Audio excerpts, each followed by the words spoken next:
Oi, gente, tudo bom? Chegamos na aula 7, que é a aula de Crank-Nixon, né? Eu tinha prometido isso, né? Inclusive nas aulas passadas aí eu já apresentei a ideia mais ou menos do método, né? Mas hoje a gente vai fazer uma descrição um pouquinho mais detalhada aqui, certo? E ver as potencialidades dessa ferramenta, tá legal, gente? Então vamos lá, né? Então, só lembrando, né? A gente já discutiu isso aí, a gente está discutindo em geral equações diferenciais parciais, né? Como por exemplo a equação de calor, né? E aí a ideia, por exemplo, uma das maneiras de resolver é você usar uma técnica de diferença finita, onde você discretiza tanto a parte temporal quanto a parte espacial, gera uma equação recursiva, né? De ordem baixa em geral, né? E aí você fica preso àquela chamada condição CFL. Inclusive, volte aí nas nossas aulas, que eu fiz uma aula recentemente só sobre a condição CFL, inclusive fazendo análise matemática, análise de norma, não sei o quê. Então eu fiz todo um trabalho para mostrar por que a condição CFL tem que ser pequena. Ela sendo pequena, a depender do problema que você está estudando, digamos, por exemplo, um problema de uma barra de metal, né? E você quer estudar a temperatura, o calor propagando nessa barra aí, né? Então, esse é um problema onde você tem que discretizar a barra bem discretizadinha, né? Então você vai botar um ΔX 0.1, 0.01, 0.05, um negócio pequeno. Quando você faz isso, o CFL dessa equação aqui é essa daqui. O ΔT tem que ser bem pequenininho, tem que ser 10 a menos 3, 10 a menos 4, né? 10 a menos 5. Então, assim, é muito, muito pequeno, né? Então, para você conseguir fazer a evolução, computacionalmente é bem pesado, né? Então, uma das maneiras é você fazer a técnica, sair da técnica explícita e da técnica implícita. Você mantém o lado de cá da equação de calor derivado dessa forma, discretizado dessa forma, e aqui você faz uma discretização implícita, uma discretização no futuro. Isso é difícil de resolver, porque você tem como se fosse o futuro dependendo dele mesmo. É um negócio meio complexo, né? Então, a gente precisa fazer uma outra técnica que foi desenvolvida por essa dupla, que é o John Crank e o Phyllis Nicholson, né? Qual é a ideia? Ao invés de você fazer essa técnica implícita assim, né? Ou fazer essa aqui, você mistura as duas. Você faz uma média aritmética da técnica explícita com a técnica implícita. E aí agora você reorganiza essa nova diferença finita, certo? Você reorganiza, é como se fosse uma nova diferença finita, né? Observe que o 2 está aqui, da média aritmética, né? Você reorganiza passando tudo que é futuro para o lado esquerdo, tudo que é presente para o lado direito. Quem não assistiu as minhas aulas, que não está acompanhando e caiu nesse vídeo aqui de paraquedas, só lembrando, nessa discretização, o indexador n indexa o tempo, indexa os intervalos de tempo. N igual a 0 é o tempo zero da integração, n igual a 1 é o tempo dt da integração, n igual a 2 é o tempo 2dt e assim vai, entendeu? Então, n mais 1 é o futuro e n é o presente, tá bom, gente? Então você pode pegar essa expressão, reorganizar ela dessa forma aqui. Eu botei o futuro do lado esquerdo e o presente do lado direito. Isso aqui já está com a cara de matriz. Vou fazer um exemplo para uma malha de 4x4, uma malha, um sistema com 4 pontos de discretização. Olha como é que fica. Já está com a cara de matriz. Onde essa equação aqui, desculpa, essa matriz aqui é a matriz dos coeficientes. E esse vetor aqui é o vetor da discretização da temperatura no futuro, e aqui está relacionado com a discretização, né, da temperatura do presente. Então essa equação de, entre aspas, diferença finita, né, modificada aí, ela pode ser escrita de uma forma matricial, entendeu? Né? E aí, como resolver? Como rodar essa equação meio implícita, né? Você não roda ela como você fazia recursivamente. Você roda essa equação resolvendo uma equação matricial. Então, essa equação matricial você resolve com aquele método de Thomas, por exemplo, que é uma matriz tridiagonal aqui. Entendeu? Então, executar essa equação aqui, essa, entre aspas, nova diferença finita, que não é uma diferença finita como a gente está acostumado, porque ela tem um termo implícito aí, né? Mas usar essa versão discreta das equações diferenciais parciais nessa abordagem do Crank-Nixon na verdade, resolver um problema matricial. Um problema de AX igual a B. entendeu? Então é isso que a gente vai fazer. Compreendeu, gente? Então vamos fazer o problema agora onde você tem uma barra metálica. Aí você bota gelo nas bordas aqui, ou seja, sempre vai ser zero aqui. A temperatura das bordas sempre vai ser zero.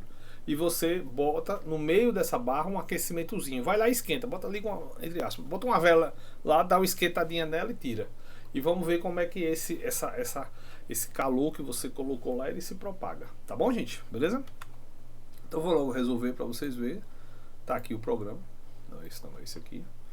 Né? Vou fazer, né? Olha, esse método aqui é o método de Thomas que a gente já discutiu aí, que é um método de eliminação para matrizes tridiagonais, tá bom? Então tá aqui, ó.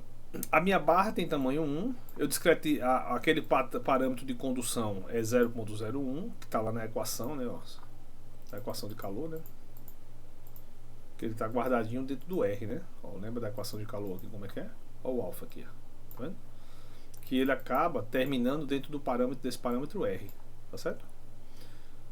Então 0.01, eu discretizei a minha malha com 100 pedacinhos e eu vou rodar, sei lá, vamos botar pouquinho primeiro, vou rodar 5, vou fazer 5 integrações apenas, tá bom? Ou seja, vou rodar quase nada, né? Aí o meu dx é o tamanho sobre nx menos 1, né? Porque são 100 discretizações, então vai ter 99 intervalos. Eu botei um ΔT 0.01, que é pequeno ainda, poderia ser até um pouco maior, sendo que se você lembrar da aula de diferença finita, você vai ver que esse ΔT igual a 0.01, ele é muito grande, na verdade, né? Pode lembrar lá que até eu discuti isso lá na aula. Pelo método pelo CFL, esse ΔT tinha que ser algo da ordem de 10 a menos 5, um número assim, entendeu? Então esse 0.01, se você fosse usar a diferença finita, era divergência total. Aqui está aquele parâmetro R, né, que a gente discutiu, que é como se fosse o antigo CFL, né? E aí agora a gente vai fazer o que? Veja, observe, esse problema é um problema de uma barra metálica presa em duas barras de gelo, uma barra de gelo aqui e outra barra de gelo aqui. Então, velho, a extrema esquerda e a extrema direita já tem temperatura bem definida, que é quanto? Zero. Isso é a chamada condição de Dirichlet. Aí eu só preciso mesmo trabalhar os pontos internos da malha. Então eu só preciso trabalhar esses N internos aqui, que é NX menos 2. Eu não preciso trabalhar as cabeças, tá bom? De qualquer forma eu crio uma matriz, né, dump, para todas as temperaturas. E chego no meio dela, ó, entre 40 e 60, lá no core dela, boto a temperatura igual a 100 graus, tá bom? Então eu botei um calor ali, esquentei o centro da barra, né? E agora vamos ver o bicho, né? Bem, lembrando, a matriz de interesse é uma matriz tridiagonal. Ela tem 3 diagonais só, o resto é zero. Ela tem a diagonal principal, que está aqui, certo? Tem a diagonal, a super diagonal, que é a primeira diagonal secundária acima. E tem a primeira subdiagonal, que é a primeira diagonal secundária abaixo, que é tudo menos R. Então, tá aqui, é menos R, menos R. Então, isso daqui são as 3 diagonais que serão usadas lá no método de Thomas, né? Porque o método de Thomas ele só usa 3 diagonais, né? O lado direito, eu boto todo mundo zero, tá? Boto todo mundo zero. Então, né? Vamos embora. Agora vem a parte das integrações aqui. Então eu faço um loop temporal, um loop no tempo e faço um loop espacial. Beleza? Ok? Então tá aqui. Essa equação aqui é a equação que vai, ó, lembra aqui, ó. Lembra daqui da equação, ó. Ó o lado direito aqui, ó. Tá vendo o lado direito aqui? Vamos aqui, cadê? Tá aqui, ó. Beleza? Que é o lado direito, né? Aí aqui eu venho aqui, ó, aplico Thomas, resolvi. Definido o D, eu aplico Thomas e resolvi uma vez. Aí o que é que eu faço agora? Eu digo o seguinte, ó, esse novo passa a ser o antigo. O novo é o futuro. Aí eu tenho que ressubstituir. O que eu acabei de achar que agora é o futuro, eu boto ele como presente. Ó. Faço essa ressubstituição aqui. Eu atualizo a malha. Aí volto pro loop. Pronto. Então isso daqui resolve toda a malha. E aqui eu só faço plotar. Eu ploto o perfil de temperatura. Só isso, tá bom? Então vamos lá, vamos resolver, vamos fazer ele com um pouquinho de área de integração. Ó, tá aqui, tá vendo? O pulso praticamente 100 graus. Tá vendo? Vamos dar uma olhada assim, vamos botar tipo dois passos só. Vamos botar assim, um passo, ou seja, só vai usar uma vez. Praticamente não vai, nem vai deformar, né? Lembrando que a condição inicial é o centro entre 40 e 60 com a temperatura 100 graus, viu? Tá bom? Então vamos lá. Tá aqui, ó. Entre 40 e 60 com a temperatura 100 graus. Tá vendo? E o resto zero. Beleza? Agora vamos botar o tempo para andar. Vamos botar mais algumas integrações. Toda vez eu programa errado. Bota aqui, bota umas 10. Umas 10 integrações. O que é que vai acontecer? Com o passar do tempo, o que acontece quando você esquenta uma metade de uma colher? Né? Você vai lá, bota um fósforo na metade de uma colher. Você segura nas bordas. Começa a chegar alguma coisa em você. É o que acontece. O calor começa a se espalhar. Beleza? Aí vamos embora. Bota mais um cabelinho aqui. Né? Olha. Como você só deu um esquentezinho e tirou, né? E tem gelo aqui, a fonte não está lá presente, não. A fonte só foi colocada no tempo zero. Depois você tirou. Você esquentou lá e tirou. Então o que acontece? Começa a baixar aqui a temperatura e aqui é mantido zero. Interessante? Que é o que aconteceria se você pegasse uma colher, botasse entre duas barras de gelo, esquenta no meio e solta. Ela vai estar com a quinturinha ali e daqui a pouco vai passando o tempo, a temperatura vai diminuindo. Não é o que aconteceria fisicamente, né? Certo? Vamos botar mais um tempinho aqui, o cabelinho. Bota aqui uns 200, tá? A gente pode descer aqui. O que está acontecendo? A temperatura vai baixando e aqui vai ficando sempre zero. Como deveria ser. Se você botar duas pedonas de gelo, uma do lado esquerdo e da direita, e botar uma barra de metal no meio, você esquenta ali no meio com o isqueiro ligeirinho, dá um calorzinho ali e solta. Logo que você esquentou ali, botou uma temperaturazinha, vai estar quentinho, claro.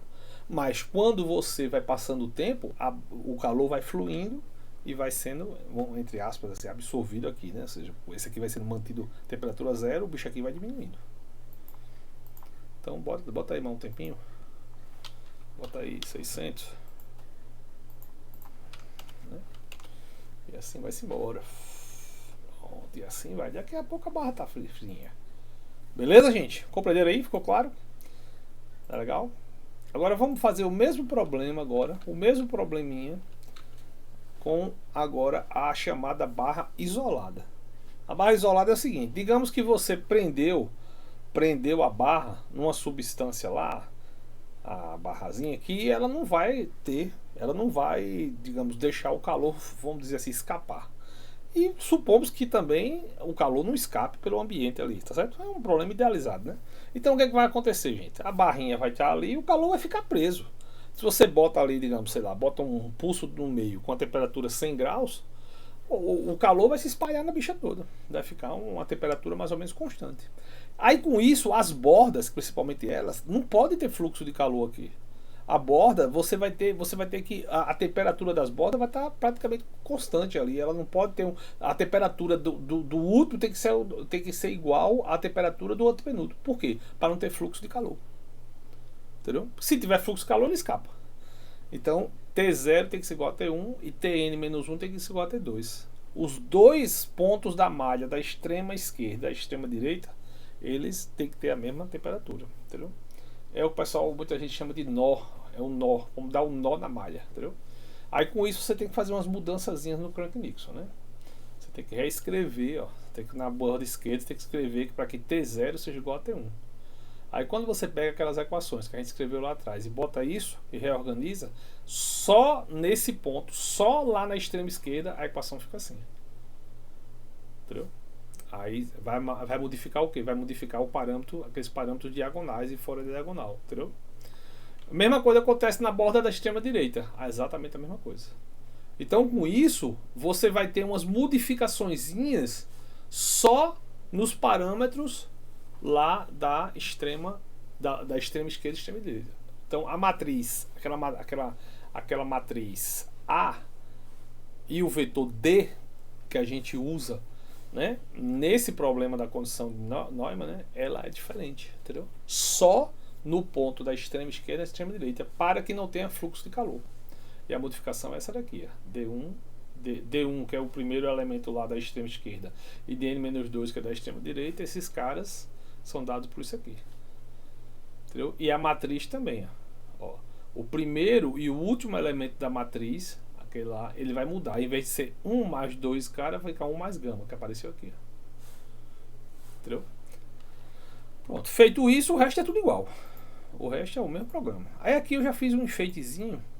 Eu fiz, aqui está o mesmo método. Tá o mesmo método. Aqui está praticamente a mesma conversa, a mesma história. Inclusive eu tinha botado assim, um pouquinho mais. Deixa eu 300 mesmo. Tinha botado aqui o delta T um pouco maior para testar. Aí aqui tá tudo igual, né? Tudo igual, não mudou nada, né? Aí mesmo esquema, condição inicial, não mudou nada. Aí agora a gente vai mudar o que? Tá aqui aqueles carinhas idênticos. Quando chega lá no B, certo? E no D, dentro do loop do cara, você faz aquelas modificações que estão escritas lá naquele slide. Tá bom? Agora nesse programa eu fiz um chiquezinho aqui para poder ficar mais bonitinho. Eu criei um sistema de subplot, que a gente já fez isso na sala. Eu criei vários eixos aqui, ó. Eu criei um fig subplot 2x2, ou seja, vai ter 4 imagens na tela, certo? Aí eu começo com uma imagem, um plot que é o 0, certo? Que vai ser basicamente a condição inicial. Então eu ploto nele, eu defino esse cara aqui como sendo 0, tá vendo? Aí eu ploto nele o T atual. Quem é o T atual? O T atual está definido aqui em cima. O T atual é esse cara aqui, ó. Que ele é 0 em todo canto e no centro ele é 100 graus. Aí eu ploto isso aqui. Então, beleza. Aí depois que eu ploto, eu já somo 1 aqui, ó. Beleza? Guarde isso na cabeça. Aí eu defino esses 3 estágios aqui de integração. 50 passos, 150 e 250. Aí eu vou integrar aqui, para não ficar mais tempo, vou integrar aqui até 255, tá? Beleza? Tá bom? Isso aqui é até 255. Eu vou mandar esse código para vocês, para poder ficar os comentários coerentes. Aí agora, velho, depois que eu faço a minha integração, que é o mesmo loop que a gente fez lá, mesmo loop, aí eu venho na hora lá de fazer o cálculo, eu venho com esse esquema aqui. Eu faço um pequeno loop aqui, eu faço um if aqui, tá? Onde eu faço a seguinte coisa, ó. Eu defino essa lista que tem esse número associado com essa cor, esse número associado com essa cor e esse número associado com essa cor. Vocês vão entender por quê, tá bom?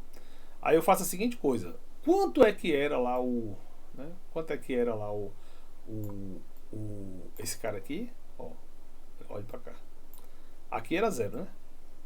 Quando eu terminei aqui, isso aqui deu quanto? 1, não foi? Pronto. Aí dentro do loop temporal do Crank-Nixon, eu botei esse esquema aqui. Então quando você estiver, por exemplo, né, quando você estiver que esse cara aqui, né, seja um daqueles steps alvos, ou seja, ou 50, ou 150, 250, aí se isso aqui ocorrer, ou seja, quando esse tempo estiver entre aqueles que eu chamei de steps alvo, né, eu vou entrar aqui, aí eu digo, ó, cores, aí eu seleciono. Se for 50, ele vai selecionar aqui laranja. Aí eu venho aqui, ploto o T, beleza? Escrevo um negocinho, defino quem é o eixo, né? Direitinho, tá certo? Faço toda essa coisa aqui. Aí volto para cá. Observe que a cor, ele seleciona daqui, ó. Essa é uma das vantagens do Python, né? Você pode usar uma lista para selecionar número e cor, tá vendo como é interessante? Aí depois, quando eu chego aqui, eu adiciono mais um cara aqui. Quer dizer, se eu entrei e escrevi a figura de 50, eu vou lá e somo um aqui, porque na próxima eu já vou escrever num outro plot. Então é isso. Então quando ele chegar aqui, ele faz um plot. Quando ele chegar aqui, ele faz outro plot. Quando chegar aqui, ele faz outro plot. Aí com isso ele vai rodar, ele vai te mostrar 4 imagens. 4 imagens que são imagens de 3 instantes de integração do teu problema, entendeu? Aí fica bem bonitinho. Ó. Aqui é a condição 0, que ele plota logo no início, antes de integrar.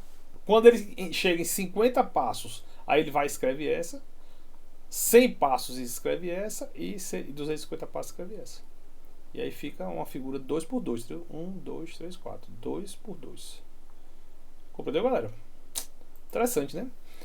Então eu vou mandar esse código para vocês verem com mais detalhes. Pronto, e agora para a gente completar, vem a última parte, que é a famosa mecânica quântica, que todo mundo adora, que os coaches adoram, os psicólogos, alguns psicólogos também adoram, né? Mas que a maioria não entende nada. A gente da física também não entende muita coisa não, mas a gente pelo menos tenta.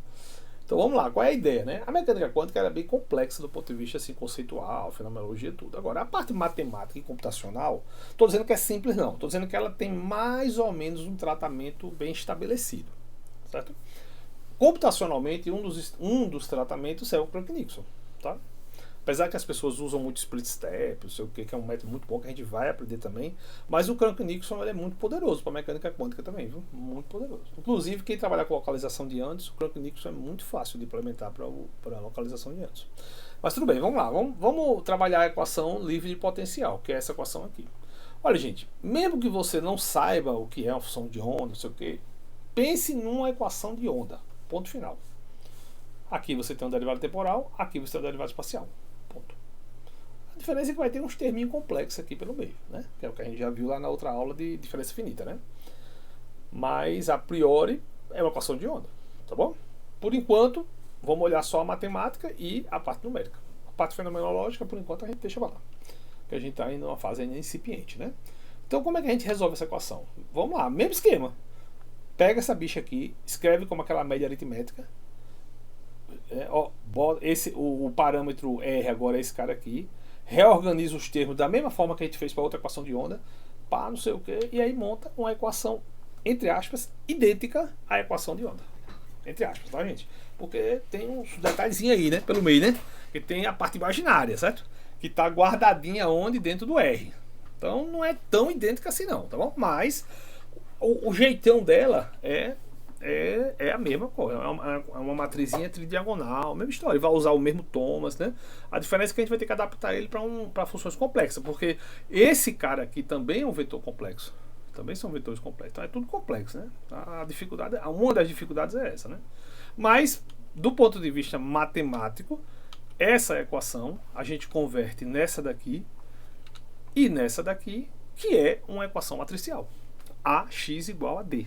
Entendeu? A φ igual a D, né? Entendeu? Basicamente isso. E aí, Thomas resolver e tchau. A diferença é que a gente precisa ter um certo cuidado para usar tipos complexos, né? Beleza? Então, essa é a grande diferença, né? Então, eu vou mostrar para vocês aqui, né? O códigozinho, deixa eu localizar ele aqui no meu computador, viu, galera? Eita, pera aí, gente. Aqui. Achei. Deixa eu rodar logo. Aí eu rodo, depois eu mostro. Eu rodo ele, depois eu mostro o resultado. Depois eu mostro o programa, né? Tá vendo aí?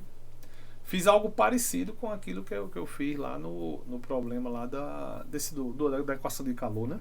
Eu fiz quatro fotos da função de onda, né? Beleza? Como ela é complexa, tradicionalmente a gente plota o módulo ao quadrado da função de onda. Tá bom, gente? Beleza? Então vamos dar uma olhadinha no programa para a gente poder entender, né? Então, aqui está a rotina do Thomas adaptada para vetores complexos, tá? A grande diferença, uma das principais, é que você precisa definir esses caras como complexos, tá bom? Essa é a principal diferença.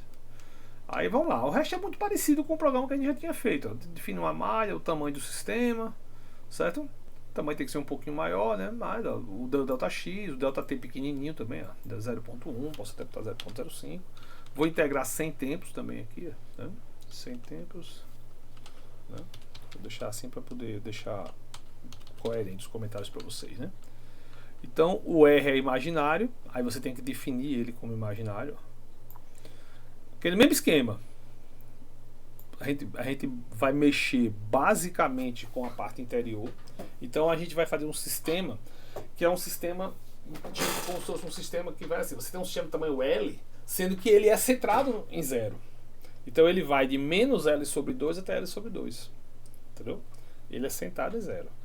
E aí eu quero que não tenha função de onda lá na borda. Por quê? Porque eu não, se tiver função de onda na borda, tradicionalmente você vai acabar tendo que ter reflexão. Isso não é uma coisa muito favorável, entendeu? Então eu quero que o sistema esteja livre, beleza? Aí, então eu também só vou mexer com os caras internos, né? Ok? Beleza? Por isso que eu defini esse N interno aqui. Aí você cria o espaço, que é de menos L sobre 2 até L sobre 2, né? Aí vem o estado inicial. Veja bem, o estado inicial aqui é um estado bem interessante. É um estado onde você tem uma função gaussiana multiplicado por uma onda plana. Tá vendo aqui? Beleza? Ó, então você tem aqui uma função gaussiana, tá? E tem uma onda plana. Essa onda plana, gente, é um E elevado a IKX, onde K0, no caso aqui, né? É, digamos, uma velocidade inicial, é um momento inicial. Tá bom, gente? Bem, uma das particularidades que aí a gente entra na teoria da mecânica quântica e eu não vou explicar tanto agora, mas essas funções de ondas, elas têm que ser normalizadas. Então, após eu propor um estado inicial, eu preciso normalizar ele. Então, eu faço aqui, ó. Isso daqui eu estou garantindo que a norma de psi, né, a norma, né, no caso não é bem a norma, gente, é como se fosse, vou botar assim, a soma de psi ao quadrado. Estou botando entre aspas aí, tá, gente? Porque não é bem a soma também, né? Isso na verdade é uma integral, né? É igual a 1. Mas, ou seja, assim, esse psi é como se fosse uma amplitude de probabilidade, uma densidade de probabilidade. Então, como se tira a norma dele ao quadrado, você está falando de calcular a probabilidade. Então, você tem que somar todas as probabilidades, tem que ser igual a 1. Como isso é uma função do espaço do tempo, na verdade não é uma soma, é uma integral. Então, eu botei aqui entre aspas, só para você se lembrar. Né? A integral de todas as probabilidades tem que dar 1, tá bom, gente? Isso é o que a gente chama de estar normalizado, tá certo? Por isso que eu botei entre aspas aqui, viu, gente? Não é soma. É só para ficar didático para vocês. Tá aqui o mesmo ABC. O D começa todo mundo zero. O ABC tudo complexo. Tá certo? E aqui, velho, vem aquela história da construção do gráfico 2x2, que eu já expliquei para vocês. A mesma técnica. Tá certo? Os tempos aqui, como eu mudei aqui. Não tá certo. Tá certo. Tá aqui. Né? Como eu mudei o ΔT, aí vai mudar um pouco ali, né? 30, vai mudar um pouco, né? 30 vezes ΔT vai dar 1.5. Aqui vai dar 3 e aqui vai dar 4.5, né? Porque eu mudei o ΔT, né? Eu dividi uma ΔT por 2. Beleza? Então, aí aqui eu ploto a probabilidade inicial, certo? Beleza? Né? Ó, tá vendo aqui? E aí faço o plot. Aí somo um aqui. Mesmo esquema do outro. Aí aqui vem o loop do Crank-Nixon, que é a evolução. Aí, pô, mesma coisa. É mesma coisa. E quando chega aqui, aquele mesmo esquema que eu fiz do outro gráfico. Mesma coisa. Copiei de lá, tá vendo? Aí pronto. Aí ele vai fazer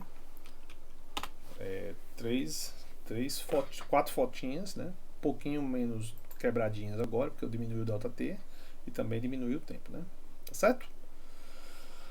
Pronto, gente, é isso. Então a gente viu aí a aplicação do Crank-Nixon em 3 problemas bem interessantes, bem complexos, inclusive, viu?